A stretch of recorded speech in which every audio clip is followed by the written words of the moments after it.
just talked to Errol Hawani, and I had a very interesting conversation with him, which was very simple, but he shared with me something that I don't know. Errol will do this a lot. I actually like it about him. This is meant as a comment, but Errol will do this a lot, where he will say, we'll be speculating back and forth. And he'll make a speculation, like, Errol, I don't really see that one. And he'll go, chill.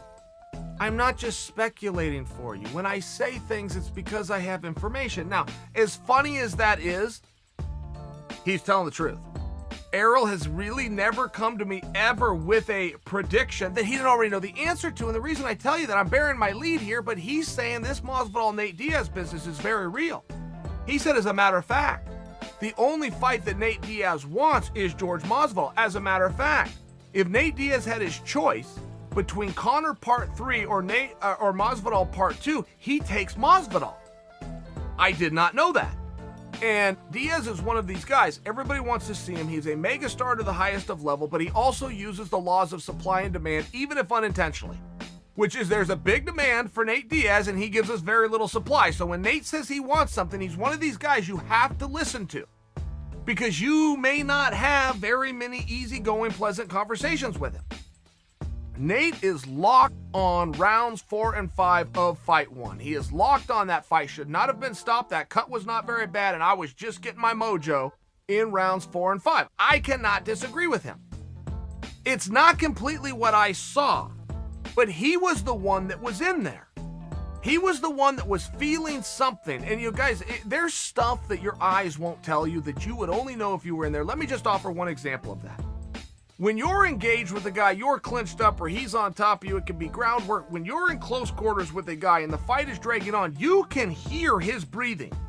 But there is a lot to be said when a guy starts huffing and puffing. Now, I'm adding this to the story. Nate has never said I felt as though Masvidal was fatiguing and I was coming on, but he did say I was starting to get my bearings later in the fight. I'm just sharing with you. There's something that you feel being in there that the viewer can't see.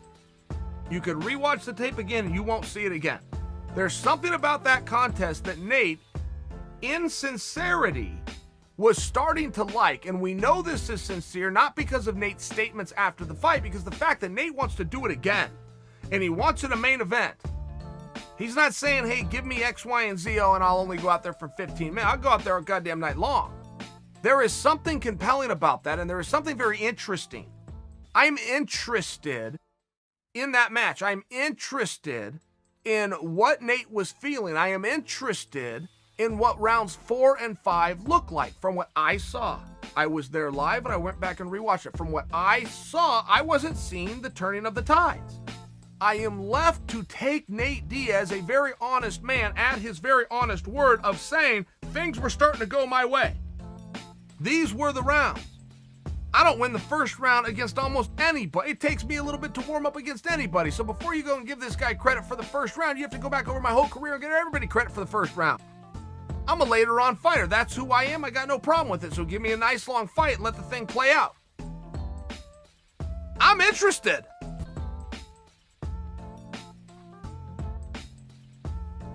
Kamaru, you versus Conor McGregor, who has fought as low as 145 pounds, who's had we've shown that he's had a little bit of problems with a wrestler in Khabib Nurmagomedov. It is a fight between you and Conor a competitive fight? You're an analyst sometimes for ESPN. If you're breaking that fight down, Kamaru versus Conor, how competitive is it? Yeah, it is a competitive fight. Like, a lot of people are kind of going on the side. Oh, you've been at 170 and Conor's fought as low as 145. I wrestled at 145. What are people talking about? I wrestled at 145 and then I grew into a 170-pound fighter. Mm-hmm. Conor fought at 145 and then he grew into a welterweight fighter. Mm-hmm. You know, yeah, some people might still say, oh yeah, he's too small, but Masvidal was a middle lightweight fighter. You know, RDA was a lightweight fighter. You know, Nate Diaz was a lightweight fighter. Anthony Pettis was a lightweight fighter and fought as low as 145. Came up to welterweight and knocked out Stephen Wonderboy Thompson. You know, so I think it's ridiculous for people to just sit here and say, and that's the thing too. A fight is a fight. A lot of the people who are saying, "Oh, this is not competitive," are a lot of just fans standing on the outside. You know, a fight is a fight. Anything can happen in the fight. You know, and Conor's got that beautiful left hand that he feels that he could, you know, deliver, and no, he said himself, nobody can take that left hand. You know, I'd like to test that. I'd like to see if he can throw that left hand, if he can make that happen. So, you know, I think it's crazy that people are saying it's not going to be competitive. The real people know how that would go down. The real people know. If you're asking me, am I going to win? Do I think I can win that fight? I can beat anybody on the planet that weighs 170. I can beat anybody on the planet. So, of course, I'm going to say that. Would you be tempted at all to try to knock him out if the fight did come together? Absolutely. Rather than wrestle him, like maybe in the first round, if you felt like I can take this guy down, but would there be part of you that would want to knock him out? Well, first of all, it's not that I can take this guy down. I can absolutely take him down if I want to. I can take anybody down if I want to. Tyron Woodley's the 2-time Division I All-American wrestler, probably the best credentialed wrestler in the UFC right now, minus Ben Askren on paper, you know, and we saw that win. So it's not based on that. Like, I can absolutely take anybody down that I choose to take down. I will even sign a contract with Conor McGregor. I'll tell him, you know what, we'll put it in the contract. First round or second round, I'm not going to take you down. If you want to do that, we'll put it in the contract. I'm not going to take you down.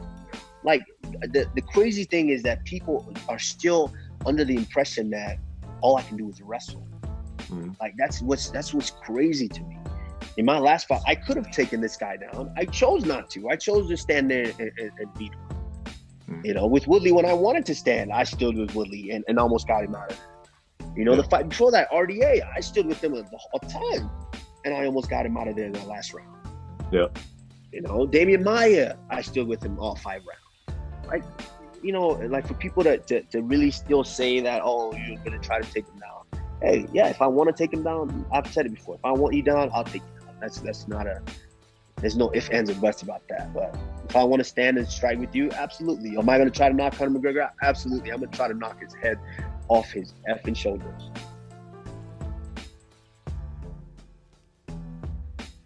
What did you make of Henry leaving the division? I think it's real. I was pumped about it, man, because now it feels like order's a little bit restored.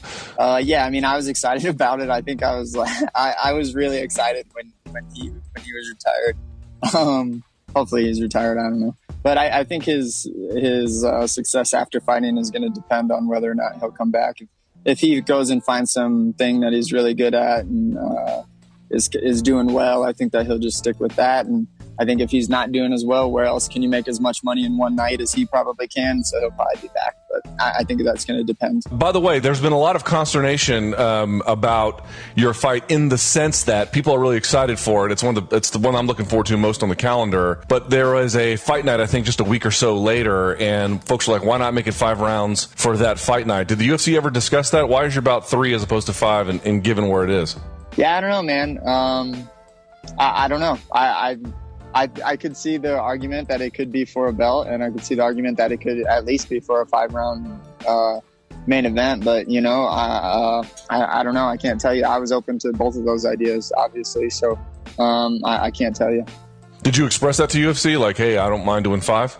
Yeah, of course. I would actually really prefer to do a 5-round fight, just to kind of see how that feels and what training for like that is, and kind of how to train more specifically for a 5-round fight opposed to 3 rounds, just as far as pace and stuff like that. So I would have preferred to do a 5-round fight before it being for a title. But yeah, I mean, that was expressed. I don't really know why they didn't do it.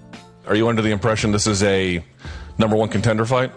Yes, I'm very heavily under that impression. I can't really imagine a scenario where I'm not fighting for a belt after this win, especially if it's a really good performance, which I intend on putting on, and hopefully getting a finish, which I think is a very achievable goal against Aljamain. So, yeah, I mean, that's my.